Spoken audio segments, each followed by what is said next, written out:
J'ai commencé à 8 ans avec Chantal Goya, pendant 2 ans, de 8 à 10. Ensuite, j'ai tourné avec Anne-Marie Miéville. J'ai tourné avec elle un film qui s'appelait Le Livre de Marie, qui est un moyen-métrage, qui était accroché au film Je vous salue Marie de Godard, qui a fait tous les pataquès que ça a fait à l'époque.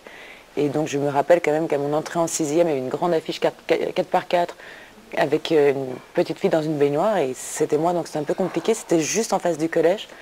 Mais voilà, et à ce moment-là, je me suis dit, ouais, c'est ça qui me plaît, je veux aller vivre la vie d'autres gens, en plus de la mienne. Donc voilà, ma décision vraiment d'être comédienne, c'était quand j'avais 11 ans.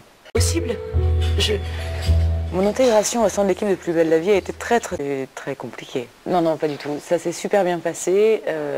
Quand je suis arrivée ici, bah, écoute, je pense qu'assez vite, on a tous formé une équipe.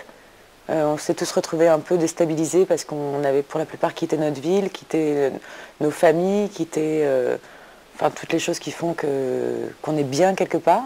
Donc on était tous dans la découverte, tous un peu dans l'excitation, et surtout dans l'excitation d'un nouveau projet. Donc je pense que ça s'est super bien passé. Enfin, en ce qui me concerne, ça s'est super bien passé, et pour tout le monde, je crois. À mesure maintenant, quand les guests arrivent, c'est souvent des comédiens que je connais, avec qui soit j'ai travaillé, soit je les connais perso.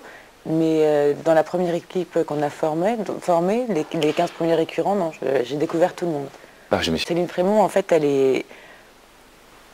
il lui arrive plein de trucs dans la vie.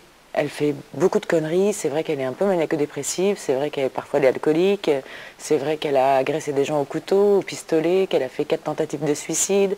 Enfin, il lui arrive beaucoup de choses, mais je pense qu'au fond de tout ça, elle est extrêmement sincère et super fragile.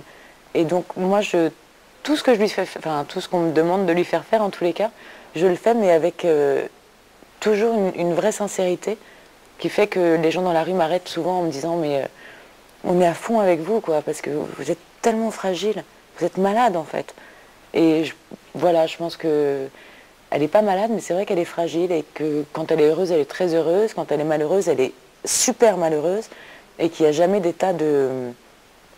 C'est jamais moyen avec Céline Frémont, c'est toujours ou trop ou pas assez. Bien.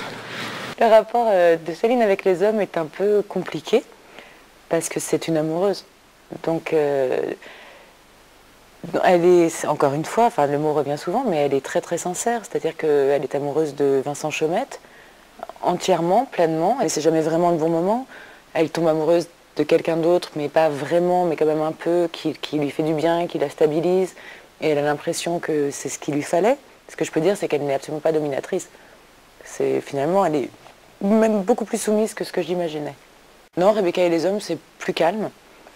Enfin, c'est un peu plus normal. Je tombe jamais amoureuse de la bonne personne au bon moment. Et puis quand je crois que je suis amoureuse, bah, finalement, je rencontre quelqu'un d'autre. Et puis c'est génial. Finalement, on se ressemble vachement. Non, j'ai rien à voir avec Céline Frémont quant au caractère et quant aux sentiments. Si ce n'est qu'effectivement, bon, Céline Frémont et Rebecca Hampton ont un peu les mêmes goûts. Donc voilà, il y a bon, un architecte qui s'appelle Vincent Chaumette qui est arrivé dans la vie de Céline, et puis il y a un comédien qui s'appelle Serge Dupire qui est arrivé dans la vie de Rebecca, mais c'est le point commun. Sinon, il y a eu beaucoup d'autres comédiens dans la vie de... Enfin, beaucoup d'autres personnes dans la vie de Céline qui ne sont pas forcément entrées dans la vie de Rebecca.